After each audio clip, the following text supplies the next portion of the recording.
selon le cœur de Dieu. Ça vous va? Vous aimeriez être un homme ou une femme, bien sûr, hein, selon le cœur de Dieu. Qui aimerait? Levez la main. Je ferai un appel à la fin, hein, pour voir si vous avez encore la main. Hein. Allez, en tout cas, Actes chapitre 13, verset 22, la fin du verset. Voilà, j'ai trouvé David, fils d'Isaïe, homme selon mon cœur, qui accomplira toutes mes volontés. Alors, il n'est pas trop dans les habitudes de Dieu de faire des compliments aux hommes. Vous savez, on peut prendre la grosse tête pour voir, comme dit ma femme, ça va tes chevilles, elles gonflent pas trop. Eh oui, c'est comme ça. Mais c'est important de réaliser que Dieu, à des moments, eh bien, a pu quelque part classifier les hommes, justement parce que il lui plaisait. Alors, pour quelques-uns d'entre eux, la Bible apporte quelques précisions. Il est dit d'Hénoch, Hébreux chapitre 11, verset 5, c'est par la foi qu'Hénoch fut enlevé pour qu'il ne vit point la mort et qu'il ne parut plus parce que Dieu l'avait enlevé. Car, et c'est là qu'on y vient, avant son enlèvement, il avait reçu le témoignage qu'il était agréable à Dieu. Amen. Il était agréable à Dieu. Jacques chapitre 2 verset 23 nous dit d'Abraham, Abraham crut à Dieu et cela le fut imputé à justice et il fut appelé ami de Dieu. Il n'y a pas beaucoup dans la Bible, hein? Ah oui. Hébreux 3 verset 2 dit de Moïse ceci, Jésus a été fidèle à celui qui l'a établi comme le fut Moïse dans toute sa maison. Donc Moïse a été fidèle, il est taxé de fidèle. En tout cas, David, quant à lui, était un homme selon le cœur de Dieu. D'ailleurs, David est une des figures les plus attachantes de l'Ancien Testament. Bien sûr, il n'était pas parfait. Il n'était pas parfait. Un seul est parfait. Ou a été parfait quand il était sur la terre? C'est Jésus. Amen. On peut faire des reproches à tous les hommes, même les plus élevés, même les plus pieux, je ne sais pas moi, les grands leaders. Il y a toujours eu quelque chose de mauvais dans leur vie, où on aurait pu faire des reproches et s'arrêter là. En tout cas, David, lui, il n'était pas parfait, ok, mais c'est une des figures les plus attachantes. Il y avait quelque chose de particulier chez lui. Alors, il va commettre une faute grave dont il va supporter les pénibles conséquences, mais David avait des qualités et des dispositions de cœur qui plaisaient à Dieu. Amen. Et ça, nous pouvons tous les acquérir. Tous les rechercher, ces dispositions de cœur. Ça ne dépend pas de Dieu, ça ne dépend pas des circonstances, ça dépend de nous. Si je veux plaire à Dieu, il y a certaines démarches que je dois faire. Il y a une certaine approche des choses. Il y a une certaine manière de gérer les circonstances, même les plus difficiles.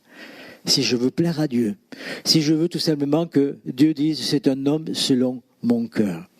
Alors il connaîtra des épreuves de toutes sortes et bien sûr en grand nombre, mais jamais il ne va se départir d'une vie de confiance en Dieu. Il avait confiance dans le Seigneur. Il a été fidèle et il savait que Dieu serait fidèle. En certaines circonstances, David va montrer comme cela une noblesse de cœur et des qualités qui plaisaient à Dieu bien sûr et qui feront de lui un homme selon le cœur de Dieu. Amen. Il agit de la bonne manière. Il aurait pu agir autrement, mais il agit de la bonne manière parce qu'il y avait en lui une crainte, la crainte de Dieu. La crainte de déplaire à Dieu. La crainte d'attrister le cœur de Dieu. Donc ce qu'il voulait, c'était que Dieu puisse se réjouir. Il ne le faisait pas pour les autres, mais il le faisait d'abord pour Dieu. Bien sûr, ça faisait du bien aux autres. Parce que, on va le voir, eh bien, il agit de la bonne manière. Un jour, alors que David était en fuite devant Saül, bien sûr, et qui cherchait à le faire mourir, à un moment donné, il a voulu le décapiter, il a voulu le percuter avec une lance. C'est Jonathan qui a pu l'aider à certains moments. Mais voilà qu'il cherchait à le faire mourir. Et là, David va montrer sa droiture, sa loyauté, son respect.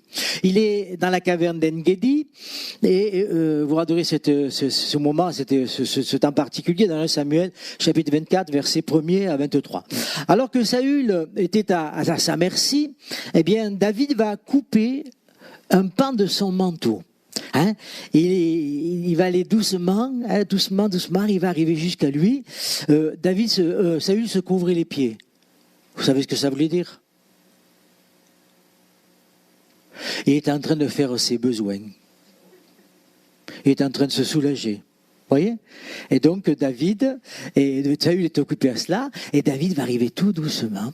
Et puis, je ne sais pas s'il y avait un ciseau, un poignard ou autre, et il va couper un pan de son vêtement, un morceau de son vêtement. Et puis, bien sûr, il ne va pas attenter à ses jours.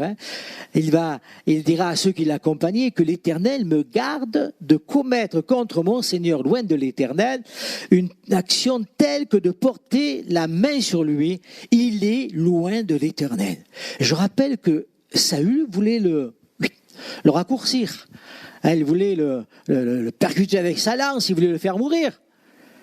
David avait des promesses, celle de parvenir à la royauté. Et là, c'est Saül qui était en place. Saül qui, finalement, avait fait des choses contraires à la volonté de Dieu et qui s'était disqualifié, bien sûr. Alors, une seconde fois, Saül campe sur la colline d'Aquila. C'est la nuit. Il dort profondément. Toute son armée, elle aussi, dort, même les gardes. Et voilà que David va se glisser dans le camp de Saül, jusqu'à lui. Il va lui prendre sa lance, sa cruche, et il ne va pas toucher à sa vie. Pourtant, il était vraiment à sa merci, il dormait. Il y en a qui auraient fini à la carotide, on se vide vite. Voilà. En tout cas, une seconde fois, David ne fait rien, ne touche pas à sa vie. Il va l'épargner une seconde fois alors qu'il aurait pu le faire. Et voilà la réaction des compagnons de David. Ils vont lui dire à propos de ces deux circonstances que Dieu lui-même avait fourni l'occasion à David de se venger et qu'il ne l'avait pas fait. Eux l'auraient fait. Alors contrairement à eux, eh bien David, lui, il avait ce qu'on appelle l'intelligence spirituelle. Cette sensibilité aux choses de Dieu. C'est ce qui fait que, quelque part, quand on a cette sensibilité, cette intelligence, on ne se trompe pas. On accomplit pleinement la volonté de Dieu. Saül avait été oint par Dieu, et David, savait qu'on ne touche pas, on n'égratigne même pas loin de l'Éternel. Et on ne touche pas impunément aux choses de Dieu. Vous voyez un petit peu le respect, la crainte qu'avait David vis-à-vis des choses de Dieu. Alors c'est pour cela qu'il n'a jamais touché à Saül, et sa droiture et sa loyauté, ça plaisait à l'Éternel. Ça plaisait à Dieu. Amen. David savait également qu'un jour, où Dieu le voudrait, il se chargerait lui-même de Saül. Parce que c'est lui finalement qui l'avait élevé, et c'est lui qui lui avait donné tout simplement des choses que le commun des mortels ne possédait pas. Il a été un homme de Dieu formidable au départ, et il s'est ensuite petit à petit éloigné de la volonté de Dieu. Il a abandonné complètement les voies de l'Éternel. Et effectivement, Saül va mourir au cours d'une bataille, 1 Samuel 31, verset 1er. Les Philistins livrèrent bataille à Israël, et les hommes d'Israël prirent la fuite devant les Philistins et tombèrent morts sur la montagne de Gilboa. Les Philistins poursuivirent Saül et ses fils et tuèrent Jonathan, Abinadab, Malchishua, fils de Saül. L'effort du combat porta sur Saül. Les archers l'atteignirent et le blessèrent grièvement. Saül dit alors à celui qui portait ses armes, « Tire ton épée et m'en transperce, de peur que ces incirconcis ne viennent me percer, me faire subir leurs outrages. » Celui qui portait ses armes ne voulut pas. Alors, parce qu'il était saisi de crainte, bien sûr. Saül prit son épée et se jeta dessus, et celui qui portait ses armes, le voyant mort, se jeta aussi sur son épée et mourut avec lui. Alors à cette occasion, parce que c'était quand même particulier, voilà qu'il était débarrassé de celui qui voulait le faire mourir, de celui qui avait attenté à sa vie plusieurs fois, celui qui justement, quelque part, l'avait maudit. À cette occasion, David va montrer d'abord une grande humilité. Une grande humilité. Il va composer un cantique funèbre qu'il fera même enseigner aux enfants. Vous le trouverez dans 2 Samuel chapitre 1er, versets 17 à 27. Voici quelques phrases. Au verset 23, il dit « Saül et Jonathan, aimables et chéris pendant leur vie. » Au verset 24. « Filles d'Israël, pleurez sur Saül. » Au verset 27. « Comment des héros sont-ils tombés ?» Et je pense qu'il avait un gros chagrin et une grande souffrance intérieure parce qu'il était tout entier. C'était pas un homme à moitié, vous voyez un petit peu. Devant la dépouille de son implacable ennemi, voilà que David exprime sa douleur. Il est sincère. Il montre là une grande qualité de cœur. Autrefois, il avait gémi face aux accusations injustes, face à la haine tout simplement de Saül. Mais là, maintenant, tout est oublié. Il ne regarde qu'une chose, c'est l'intérêt du royaume de Dieu, l'intérêt du royaume d'Israël, l'intérêt tout simplement des choses de Dieu. Aucun reproche ne sort de sa bouche, justement contre celui, c'était le moment de pouvoir l'écraser, de pouvoir l'écrabouiller, il n'y a pas de défense là, contre celui qui l'a fait souffrir, contre celui qui a retardé son accession au trône d'Israël. Et voilà que ce cantique, exprime le respect, la douleur, au sujet de celui qui l'avait persécuté, tout simplement.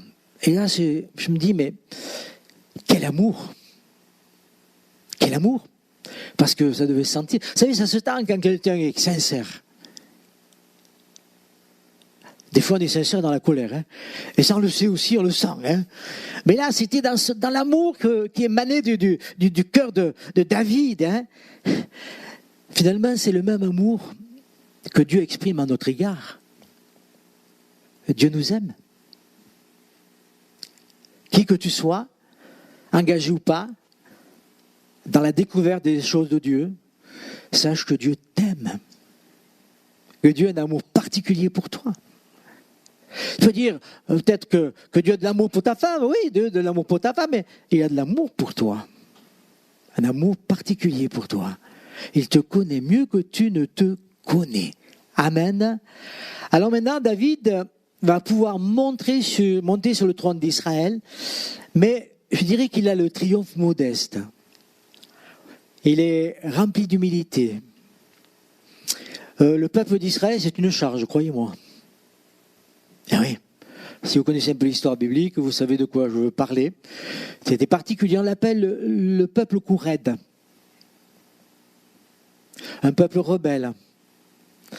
Tu lui dis va à droite, il va à gauche. Parce que justement, tu as dit va à droite. Vous voyez un petit peu, ça nous ressemble à nous Français, hein? Non?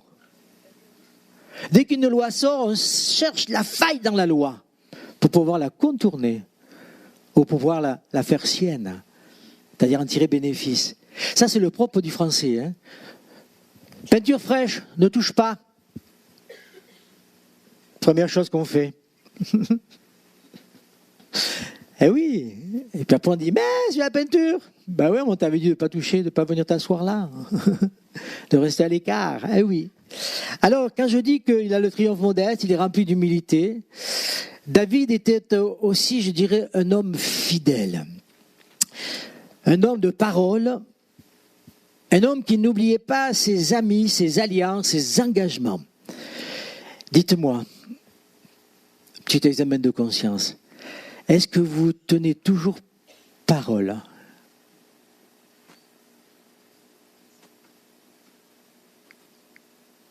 Vous tenez toujours parole?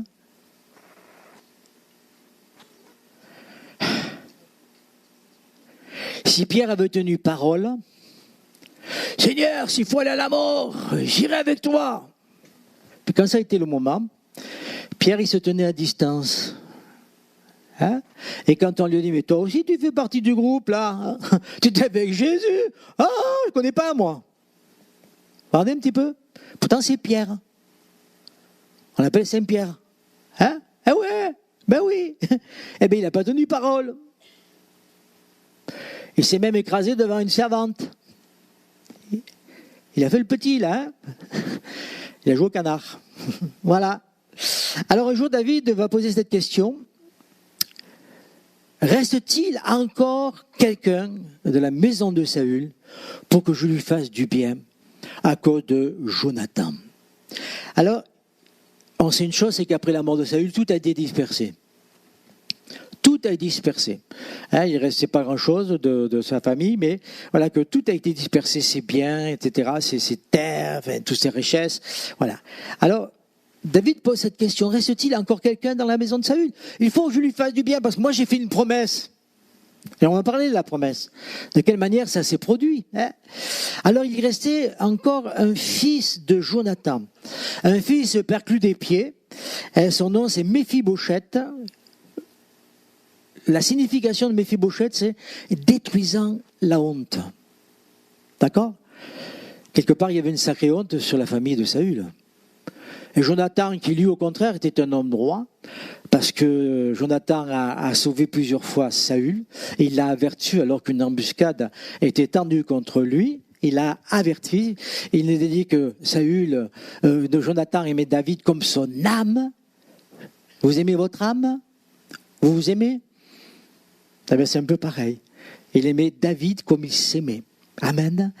Alors, on le fit venir, donc je parle de Méphibosheth, on le fait venir devant David qui lui dit « Ne crains point », parce que lui, ça y est, il se disait « Bon, j'y vais, mais c'est fini pour moi. Hein. C'est fini, hein, il restait encore que moi. Mais voilà qu'il n'y a plus rien. Hein, voilà. » Alors il lui dit « Ne crains point, car je veux te faire du bien, à cause de Jonathan ton père. Je te rendrai toutes les terres de Saül, ton père, et tu mangeras toujours à ma table. » Alors, qu'est-ce qui se passe?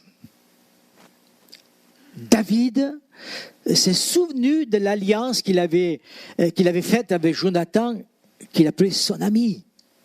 Son ami. Jonathan était fils de Saül. Et Jonathan également était l'ami de David. Comme je l'ai dit, il l'aimait comme son âme. Un jour, alors qu'il sauve la vie de David, voilà qu'il se promet fidélité pour toujours.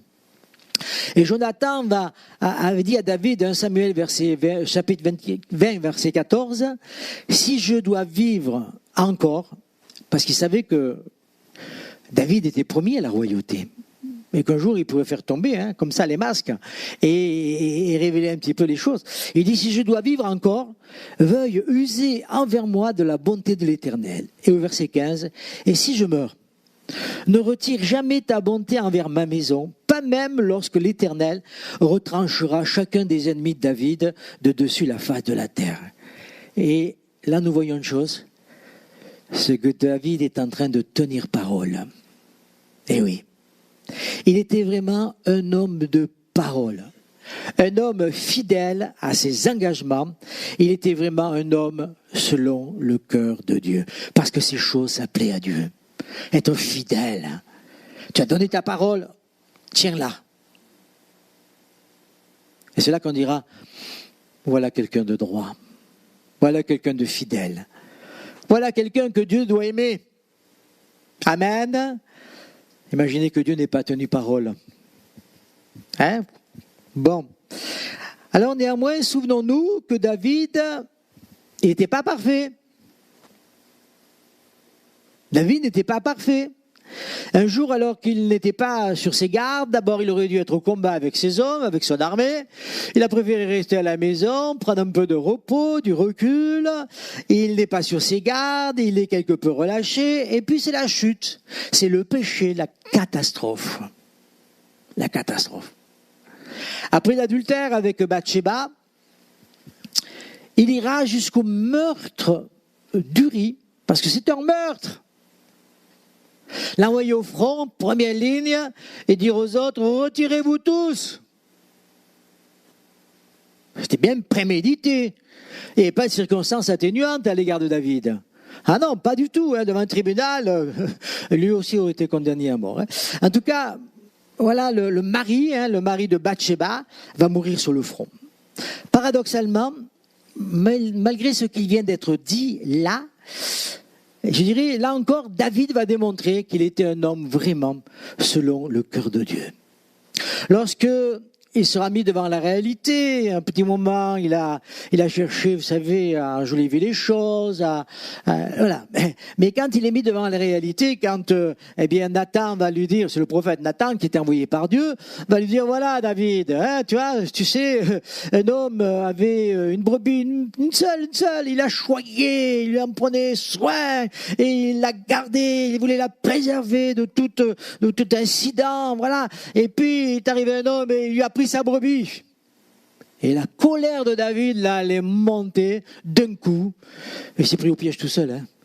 Et il dit, mais un homme doit rendre 4 brebis pour celle qu'il a pris à l'autre.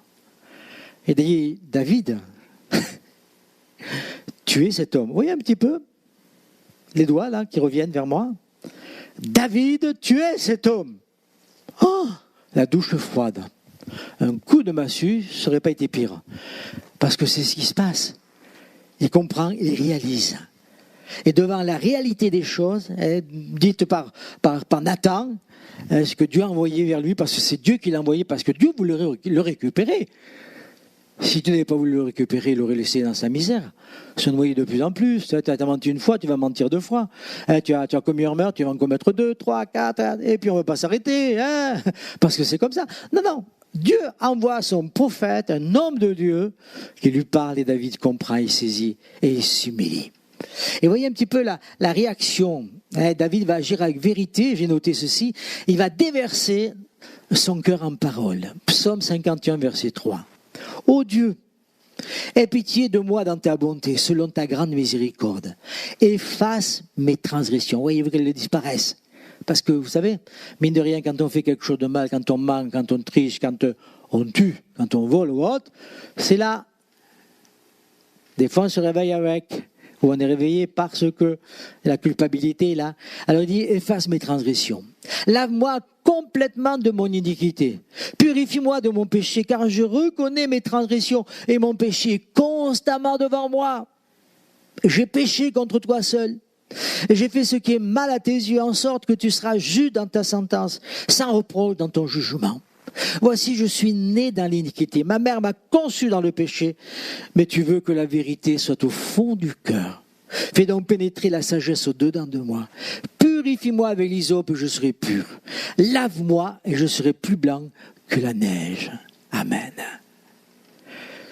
Vous savez, je ne sais pas ce que vous avez pu faire, mais il est bon de revenir vers Dieu.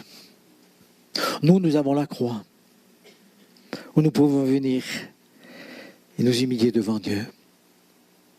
Demandez au Seigneur Jésus, celui qui a payé pour nous, eh bien, de nous purifier. Amen. Son sang a coulé afin que nos péchés soient purifiés, que nous soyons lavés. Amen. Ben, il faut venir au pied de la croix. Dire, Seigneur, je me suis planté. Et j'ai beau vouloir faire partir ces choses de mon esprit, elles sont toujours là. Je n'ai même plus regarder telle personne. Oh, j'ai honte de ce que j'ai fait, de ce que j'ai dit, je ne sais pas. Mais Seigneur, lave-moi. Je demande pardon. Parce qu'il a compris, David. Il a dit, j'ai péché. Il ne dit pas, c'est la faute à... Non. J'ai péché. Meurtre, adultère. Le fruit est là. Même s'il va mourir. Mais le fruit est là. Vous savez, le fruit que l'on moissonne avec le péché, il est souvent très amer. Il ne nous apporte rien d'abord. Rien de bon. Sinon des tracas supplémentaires. La difficulté. Alors que le fruit qui émane du royaume de Dieu, du Seigneur Jésus, le fruit de l'Esprit. Amen. Baptême de l'Esprit, fruit de l'Esprit, c'est différent.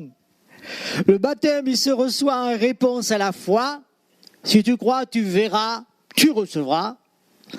Et puis le fruit de l'Esprit, eh bien, vous avez un jardin, vous avez peut-être un pot de fleurs, vous venez gratter un peu la terre, vous venez arroser, vous mettez un petit peu d'engrais, vous vous entretenez. Eh bien c'est ça, le jardin, il faut l'entretenir, il faut y travailler. Et puis les fruits viennent. Amen. J'ai mauvais caractère. Eh bien, je vais travailler sur mon caractère, Seigneur. J'ai besoin que tu fasses tomber toutes ces choses mauvaises. Cette réaction que j'ai à chaque fois que, eh bien, on me dit des vérités. Eh ben, il faut les accepter. D'abord, il faut commencer à les accepter. Et à dire, Seigneur, pardonne-moi. Parce que finalement, quand on ne supporte pas ce qu'on nous dit la vérité, eh bien, vous savez ce qui se passe? Voilà, regardez, on fait le vide autour de soi. Oh, puis il n'y a plus personne. Comment ça se fait? Eh bien oui, mais à force de faire le vide, il n'y aura plus personne, du tout. Tu seras seul. Alors que le Seigneur Jésus, au contraire, il va nous unir, nous réunir. Amen. Parce que quand on est unis, quand on est réunis, on est une force. Alléluia. On est une force. Le Seigneur est avec nous. Parce que c'est dans sa volonté. Amen. Aimez-vous les uns les autres comme je vous ai aimé. Amen. Alors, je reviens à David, je ne veux pas trop m'en éloigner, parce que c'est lui le personnage le plus important dans l'histoire là. Il s'était trompé. Il avait failli. Mais, heureusement, il est honnête. Il ne se cherche pas d'excuses, il ne reproche rien à personne, il est responsable de sa situation, il le reconnaît, il s'humilie devant Dieu et il se repent de son péché. Et vous savez ce qui se passe? C'est que Dieu le relève, Dieu le réhabilite et Dieu l'utilise. Parce que quand même, il va devenir le leader d'Israël, le roi en Israël, l'homme le plus haut. Pas n'importe qui. Malgré qu'il se soit, excusez-moi, planté. Lamentablement planté. Eh oui. Alors, l'Écriture dit que David a fait ce qui est bien aux yeux de l'Éternel, sauf dans l'affaire de Uri le Héthien. Comme on dit, c'est l'affaire sombre de sa vie. Quelquefois, on dit aux gens, lui, il trimballe des casseroles. Eh bien, c'était la casserole de David. Affaire de Uri et de Bathsheba, bien sûr. Hein. En 2 Samuel, chapitre 23, ne cherche pas, je ne t'ai pas donné, David arrive à la fin de sa vie et il fait la liste des vaillants hommes qui ont combattu avec lui. Ce sont tous des héros. Aux yeux de David, mais également aux yeux d'Israël. Et là, on arrive au verset 39, et nous découvrons le nom de Uri le Héthien. Dieu mentionne dans cette liste cet homme. Et lorsqu'il consultait cette liste, le 37e nom, le dernier nom, c'était Uri. Eh oui. Pourquoi? Des fois, on dit, c'est un pasteur qui me disait, un collègue, avec qui j'ai fait ma formation, il me dit, tu sais, je me suis planté dans telle histoire, alors lamentablement, je ne veux plus. Alors, tu sais ce que je fais? Bon, il n'y avait pas des Kleenex, hein. Je nous mets une marque. Oh. Il n'avait pas de mouchoir papier, voilà. Et il avait des mouchoirs donc en tissu. Il disait, pour m'en souvenir, à mon mouchoir, j'ai fait un nœud.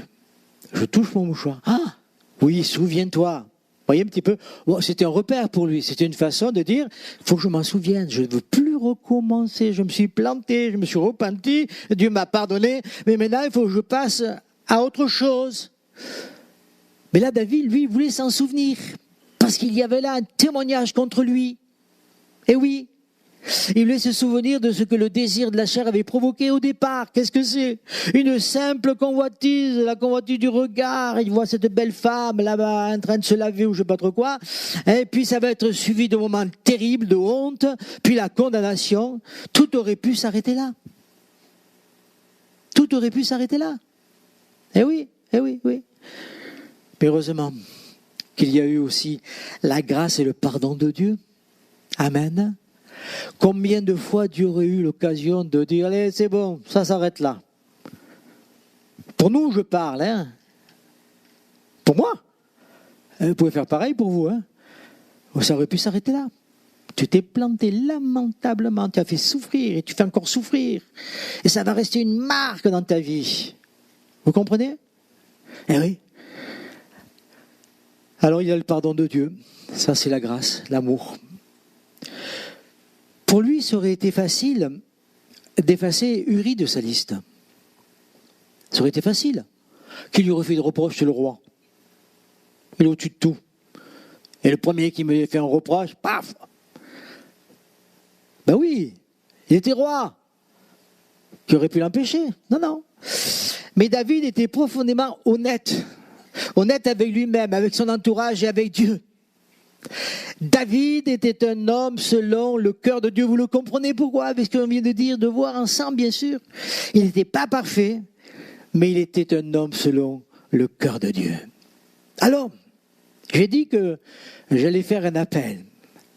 Parce que je ne sais pas si vous le savez, nous sommes donc le 19 avril 2026, et Dieu cherche encore des hommes et des femmes selon son cœur. Qui aimerait être appelé par Dieu?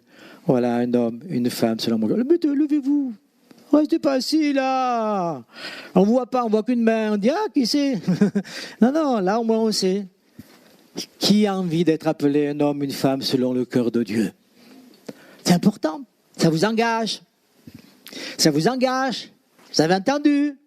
Il y a une histoire de caractère, une histoire de vérité, une histoire d'honnêteté, une histoire d'amour.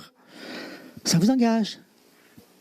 Si quelqu'un vient te marcher sur le pied en sortant, ne lui crie pas après.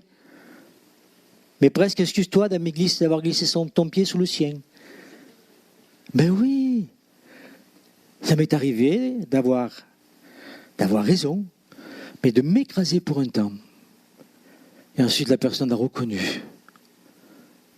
C'est plus facile quand c'est comme ça que quand on s'est crié après, chipoté, crêpé le chignon, comme on dit. Voilà. Vous êtes debout. Dieu vous voit. Il vous entend. Il sait qu'il y a dans votre cœur ce désir qui est là. J'aimerais prier. Seigneur, merci pour ta parole. Merci pour ces exemples. Merci parce que, Seigneur, tu ne cesses de nous interpeller pour, Seigneur, nous accorder tout simplement ta bonté. Tu es celui, Seigneur, qui nous donne bien au-delà de ce que nous sommes capables de saisir, de comprendre, d'appréhender. C'est toi également qui nous donne l'intelligence des choses les meilleures pour nous. Parce que non seulement nous serons profitables, mais nous serons profitables, Seigneur, à ton œuvre ici-bas. Je te demande peut-être de réparer dans la vie de quelqu'un ce matin et d'aider à réparer également le mal qui a été fait, d'aider, Seigneur, à pardonner peut-être, d'aider à aimer, Seigneur, même quelqu'un qui n'est pas aimable. Seigneur, de supporter tout simplement la souffrance avec silence, Seigneur, mais également animé de tes sentiments à toi. Je te demande de le faire, Seigneur, au nom de Jésus. C'est ton Église qui se lève ce matin. C'est ton peuple qui est debout tout simplement pour justement faire ta volonté et devenir un homme, une femme selon ton cœur, Seigneur. Merci d'avance pour ce que tu vas faire, parce que tu as commencé une œuvre. S'il y a eu ces décisions de se lever, Seigneur, c'est que tu es déjà à l'œuvre. Alors mon âme te bénit, mon cœur t'adore, Seigneur. Et je te bénis pour ton Église, pour ton peuple, pour chacun d'entre eux, au nom de Jésus. Amen.